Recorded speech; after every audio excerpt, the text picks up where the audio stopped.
Hey guys, in this video, going to be talking about Darkseid versus Knull. I think these are both characters that have kind of come up a bit in popularity. At least they both have exciting news tied to them. Darkseid is going to be like a very prominent character in the new DC All-In comic, and Knull has made it to the big screen, or will be making it, I guess, at the end of this week in the new Venom movie. So I figured these would be two fun characters to talk about. Darkseid has gotten a bit of, I guess, like upscaling in the past few years in terms of how strong he is. Knull has always kind of been like pretty consistently like up where he is, and I just thought that they could be fun to compare, especially now with some of the new Darkseid feats that we have. So to get started with it, we're gonna go with Darkseid first. And so Darkseid has a lot of different incarnations. He has a bunch of different avatar forms that are all like different versions of himself. Where he also has one form called True Darkseid, which is kind of like his, a very like weirdly difficult to explain. I think there's people who cover this a little more in detail, but it's kind of like his true form, where his true form is kind of able to create these avatars that he has that exist throughout the multiverse, but ultimately they all are the same one entity, and that's kind of encapsulated with the quote that Darkseid is, right? We see that kind of come up often in DC, and the motif, not sorry, as a motif, and the message they're trying to push with it really is that Darkseid is just like one entity that exists throughout the DC multiverse, and that's kind of like a way to hype him up as being like this super powerful, overarching villain. Despite the fact that his avatars can sometimes be pieced by characters like Superman and Supergirl, of course. But so the main point that I mean to make here is that for Darkseid, because he is like this entity that existed all throughout, if we're talking about True Form Darkseid, which for this context of this video, I do want to talk about True Form Darkseid because I think any avatar of Darkseid gets probably stomped by No. And it's much more of a close battle when you take in True Form Darkseid into account. But that being said, the reason I want to point this out is because all of Darkseid's avatar feats that have existed from his like first publication, including pre-crisis and stuff, they should all scale to Darkseid now because it's all one version of Darkseid, and like any of his avatars should be obviously way weaker than his actual true form.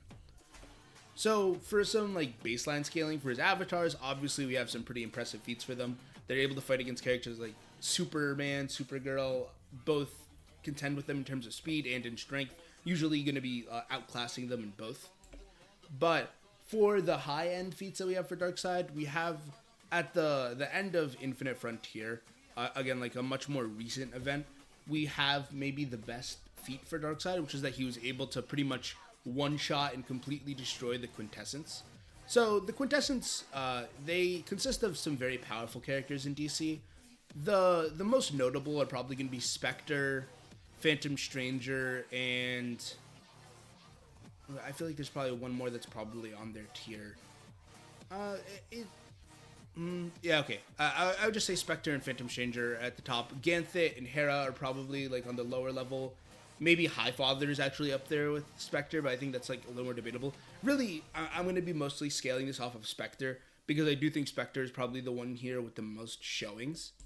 So, first off, it's worth noting that while we do have some, I guess, degree of understanding of how strong True Darkseid is because of characters he's able to defeat, we don't really have a good gauge for how, like what the high bar is for True Form Darkseid, right? We have him losing to the Empty Hand, but in terms of scaling, like Empty Hand is kind of a weird character, very featless. Really, his main feat's going to be probably being able to destroy True Form Darkseid in a fight, right? But so for Spectre, we can definitely like I guess get some sort of like low bar for how strong Darkseid is, and kind of understand what he would have to be at in order for him to be able to take out the likes of the Spectre. And so Spectre is going to be a character who's, among the most powerful in DC, very hyped up, although, he can vary a little bit in terms of his strength from time to time. One thing we have for him is him fighting against Parallax host Hal Jordan, able to, tank attacks from him and, harm him back, but not actually straight overpowering Parallax Hal Jordan. Parallax, of course, being a character who's stated and very like constantly known to be a complex multiversal character, can't really get him above that. Also, generally can't get him much below that. Maybe like low complex multiversal, but like he's definitely a multiversal character at the very least. We also have the feat for Spectre fighting against Anti-Monitor in Pre-Crisis.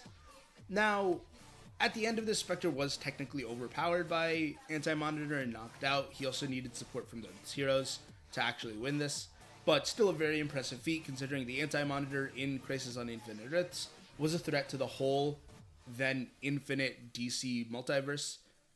Infinite Earths, right? It literally called Crisis on Infinite Earths. So I think that's going to be like a good baseline for Darkseid, right? We know that he's stronger than Spectre, who's going to be stronger than, or around the same level as like a bunch of complex multiversal characters, but we don't, again, have a high bar from him. I'm thinking later in this DC All-In event, we're going to obviously get more feats for Darkseid. We're going to see how he's defeated as well, and kind of have like a much more solid understanding of exactly how strong he should be.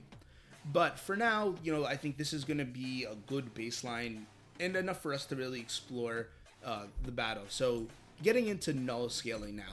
From the very moment Knull was introduced, we had this idea that he's like a very powerful character.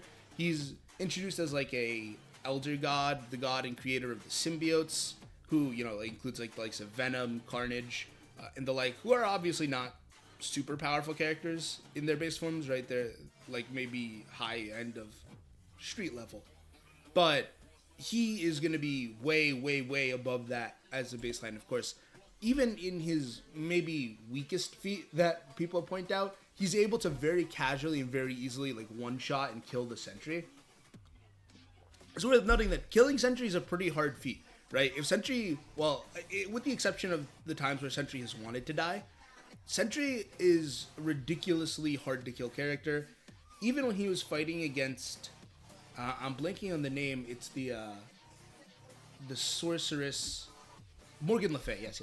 When he's fighting against Morgan Le Fay, right? Morgan Le Fay literally goes back in time and erases his, I guess, existence from the timeline, and he was able to regenerate from that.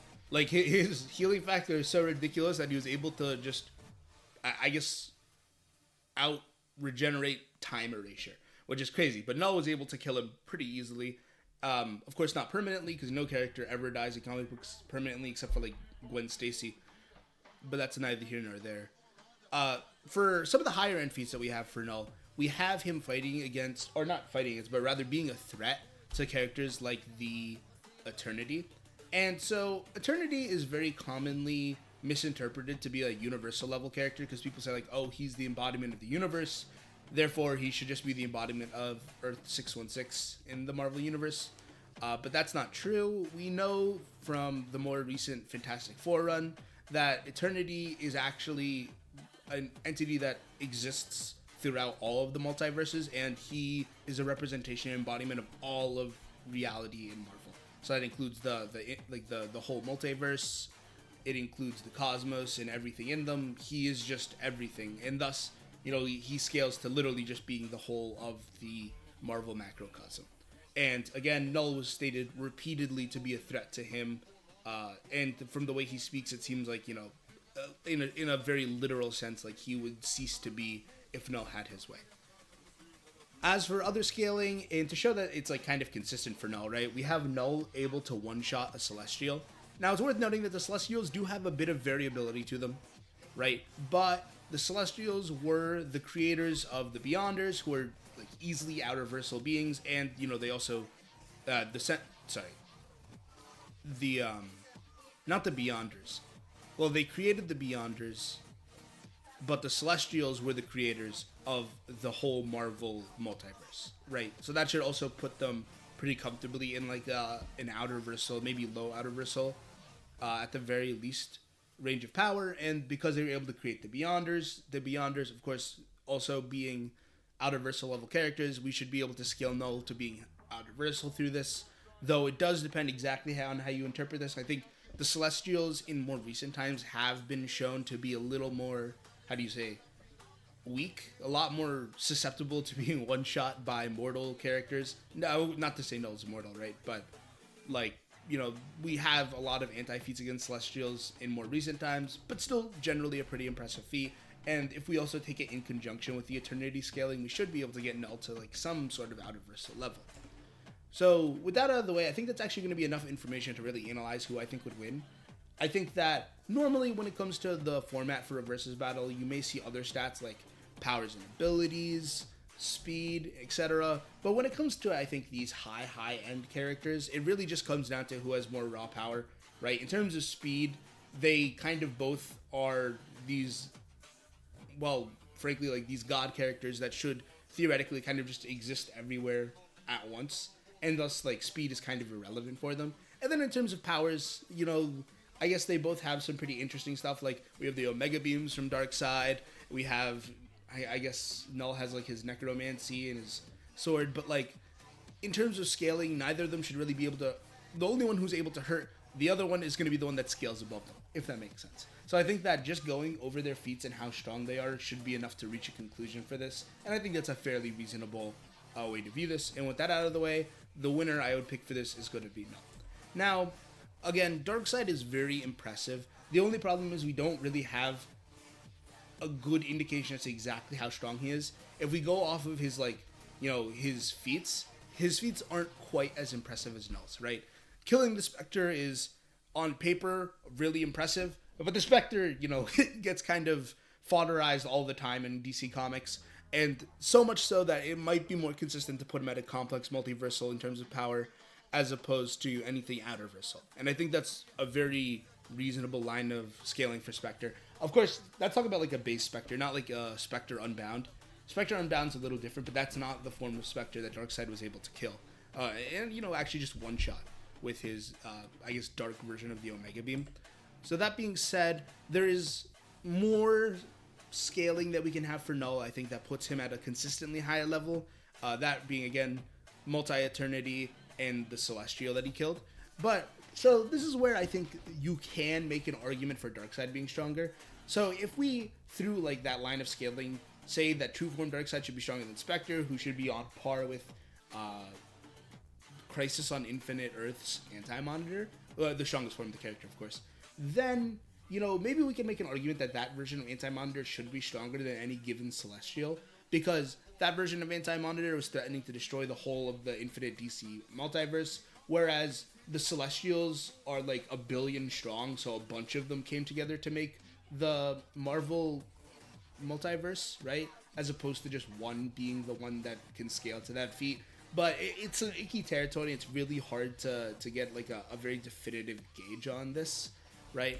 But I think a more interesting way to compare is going to be Anti-Monitor compared to Eternity, where it's kind of weird, right? Anti-Monitor threatened to destroy all of DC's reality, while Eternity is the living embodiment of Marvel's reality. And it's not really easy to say which one of those should be stronger than the other without getting straight into the DC and Marvel cosmology, which changes so constantly that I don't even feel confident that you can definitively say one should outscale the other.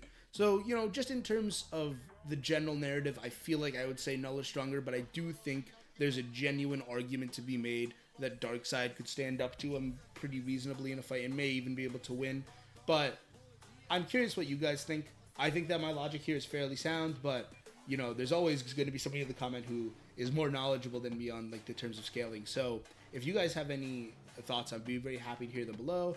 Aside from that, thanks for watching the video, and yeah, hope to see you guys in the next one.